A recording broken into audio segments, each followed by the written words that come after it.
कल देर रात जो है एक वीडियो भी आया निकल करके, और उसमें ये हम लोग देख रहे थे खुद की लंबोदर महतो गाड़ी में बैठे हुए हैं और चारों तरफ से हल्ला हंगामा हो रहा है, गो बैक का नारा लग रहा है।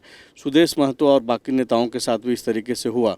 लोकतांत्रिक व्यवस्था में चुनावी ही हार जीत सब कुछ लगा हुआ रहता है, लेकिन अगर इस टाइप की चीज़ें हो रही है जिस पे उनके द्वारा, आजसू के द्वारा, एनडीए के द्वारा यह बताया जा रहा है कि इंडिया अलायंस के लोग हैं, झारखंड मुक्ति मोर्चा के लोग हैं जो इस तरीके से कर रहे हैं, तो आप कोई इस पे संदेश देना चाहेंगे? अगर ऐसी चीज़ें हो रही है तो आपके नज़र में क्या ये सही है, गलत है, कैसे देखते हैं? कोई चढ़ के हमको गाली दे तो ये बर्दाश्त हम भी नहीं करेंगे, चाहे आप हो या आप भी बर्दाश्त नहीं कीजिएगा। जो सवाल ये है कि ओवैसी जी की भी सभा होनी है और उनके जो उम्मीदवार हैं इसी उत्तराखंड पंचायत में, उनका अपना पैतृक गांव भी है। डुमरी में उन्होंने अच्छा खासा वोट लाया था, पिछले दफ़ा 24,000 वोट था, जिसमें से डुमरी में सबसे ज़्यादा वोट उनको मिला था उस 24,000 में। तो ये जो अल्पसंख्यक वोटरों का जो रुझान है, क्या ओवैसी जी के आने के बाद आपको ये लग रहा है, जेएमएम को ये लग रहा है कि कहीं छिटक न जाए जेएमएम से? महतो करते हैं, ऐसे महतो के लिए कुछ किए नहीं आज तक। चुनाव आते हैं, लोगों को टोपी पहनाना चालू कर देते हैं। डुमरी के नागाबाद मैदान में अब से थोड़ी देर पहले मुख्यमंत्री हेमंत सोरेन यहाँ पर सभा कर रहे थे और इस वक्त हमारे साथ राजू महतो उर्फ अखिलेश महतो, जो कि स्वर्गीय जगन्नाथ महतो के बेटे हैं, मंत्री बेबी देवी के लिए लगातार प्रचार प्रसार कर रहे हैं। राजू जी, एक सवाल सुदेश महतो उठा रहे हैं इस पूरे कैंपेन में जब वो घूम रहे हैं, और वो ये बोल रहे हैं कि शिक्षा विभाग जो है छीन लिया गया और ख़ास करके घरेलू महिला को उत्पाद विभाग दे दिया गया है, दारू बांटने का काम कराया जा रहा है। मैं तो आदरणीय सुदेश महतो जी को कहूँगा कि जिनके पास विभाग रहता है वो विभाग के मालिक रहता है। मालिक दुकान में दारू बेचने का काम नहीं करती है, वहाँ स्टाफ रहता है। इस बात को उनको समझना चाहिए। विभाग एक संवैधानिक पद है, कोई भी मंत्री रहे वो ग्राउंड स्तर पे नहीं उतरता है। उनका जो ग्राउंड लेवल के अधिकारी रहते हैं, उसका स्टाफ रहता है, वो सब काम करता है। इनका सिर्फ ऑर्डर पास करने का रहता है, फाइल पे साइन करने का रहता है। उनके कहने का जो तात्पर्य है और जो एक संदेश देना चाह रहे हैं अपने इस बयानों से, वो ये बोल रहे हैं कि एक तरीके से महतो समाज का अपमान है। ऐसा कहीं कुछ नहीं है। हमारी आज मेरी माँ विधायक भी नहीं बनी है, उनको मंत्री बनाया गया, तो वो महतो समाज के लिए गर्व की बात होनी चाहिए। ये लोगों को दिग्भ्रमित करने का काम कर रहे हैं सुदेश बाबू, और इतना बड़ा सम्मान पाना हमको नहीं लगता है कि कोई दे सकता है। अभी इस महतो समाज की बात करते हैं, कुर्मी की बात करते हैं। आप रामगढ़ में देखे होंगे, दुधुआ बच्चा को माँ से अलग कर दिया। तो इससे आप समझ सकते हैं कि किस टाइप के ये सब लोग हैं। चुनाव आते हैं, लोगों को टोपी पहनाना चालू कर देते हैं। और कुर्मी समाज की हर जगह, सविता महतो को भी इसी तरह किया गया था। ऐसा बहुत उदाहरण है। सिर्फ ही महतो के नाम पे महतो करते हैं, ऐसे महतो के लिए कुछ किए नहीं है आज तक। जिस जगह पे हम लोग बैठे हुए हैं डुमरी में, पिछले बार जो वोट जो आया उसमें देखा गया कि बीजेपी के लोग जो है, एनडीए के लोगों ने लीड किया था इस प्रखंड से।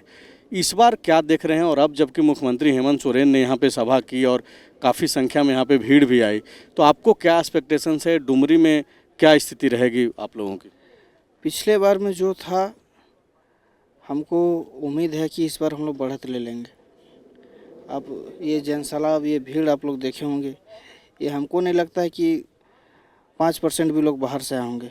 मैक्सिमम लोग वोटर ही हैं। जो 5 घंटा 6 घंटा लोग इंतज़ार कर सकते हैं सीएम के लिए, तो इस बात को समझना होगा कि ये हम लोग का फैक्ट वोटर है। इस बात को मानना पड़ेगा।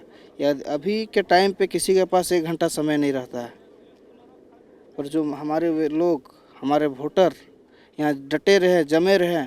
कड़ी धूप था, बादल छा गया था, फिर भी लोग जमे रहे।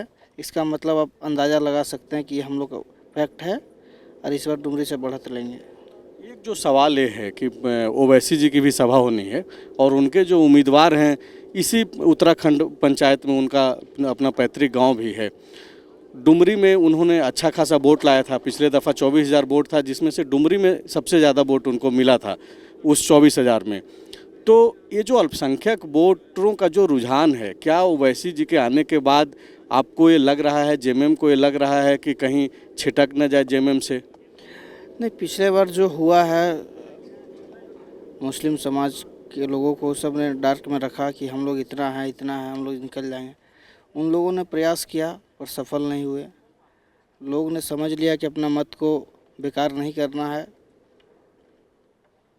इस बार आप सर्वे कर सकते हैं अपना रिपोर्टिंग के अनुसार, हर गांव हम लोग के पक्ष में है और सबका एक ही कहना है कि जगन्नाथ बाबू को हम लोग सच्ची श्रद्धांजलि देने जा रहे हैं।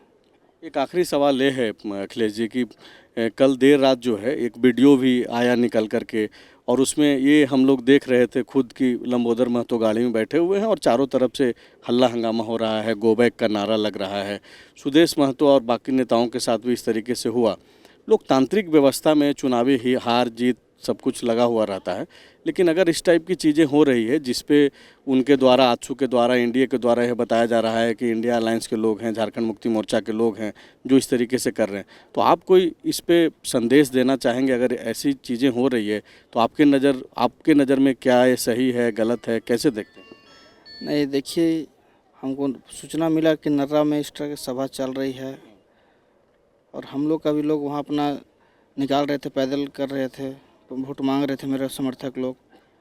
अब ना जाने किसके मुंह से क्या निकला, शब्द निकला, उसके वजह से लोग आक्रोश हुए। जिसके घर पे आप जाके गाली दीजिएगा तो उसके समर्थक, उस नेता के समर्थक कभी बर्दाश्त नहीं करेगा। अच्छा, मतलब आप ये बोल रहे हैं कि आजसू के नेताओं के द्वारा आप शब्द कहा गया, उसके बाद आपके समर्थकों ने जो है नाराज़गी जताई? जी बिल्कुल। यदि मेरे घर पे कोई चढ़ के हमको गाली दे तो ये बर्दाश्त हम भी नहीं करेंगे, चाहे आप हो या आप भी बर्दाश्त नहीं कीजिएगा। तो उसी दरमियान हम भी इसी क्षेत्र में कल थे, हम प्रोग्राम छोड़ के गए, सूचना मिला कि ऐसे ऐसे हो रहा है। हम लोग ने समझाया बुझाया अपने लोगों को, ऐसा नहीं करना है, सबको अपना अपना प्रचार करने दीजिए, आप लोग अपना काम कीजिए। तो हम लोग समझा बुझा के सबको साइड आउट करवाएं। यही हम अपना लोगों से भी अपील करते हैं कि चुनाव है, सबको वोट मांगने की अधिकार है। हम लोग भी अपना शांतिपूर्वक वोट मांगेंगे, वो भी मांगे, हमको क्या लेना देना है इससे।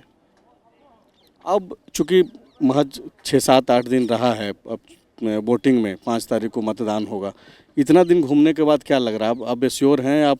चूँकि फादर इस बार नहीं हैं, वो रहते थे तब तो पिछले 2005 से लगातार वो जीत रहे हैं, तो उनकी कमी तो एक महसूस होती ही होगी, लेकिन अब आप जो इतने दिनों में घूमने के बाद आपको ये फील हो रहा है, आप अपने आप को मजबूत देख पा रहे हैं? उनकी तो कमी सदा खलते रहेगी। ये चुनाव रहे या ना रहे, उसकी कमी हरदम खलते रहेगी जब तक सांस चलेगा। पर ये भीड़ देख के, जनसैलाब देख के थोड़ा बल मिलता है, लगता है कि हाँ, मेरे पिताजी हैं अभी भी, अप्रत्यक्ष रूप से हम लोग के साथ खड़े हैं। यदि आज तक हम लोग कौन पहचानता, उनका किया हुआ कर्म आज ये भीड़ यहाँ तक लाई है, उसी से हम लोग को बल मिलता है। और हमको लगता है कि इस बार कोई नहीं रोक सकता है।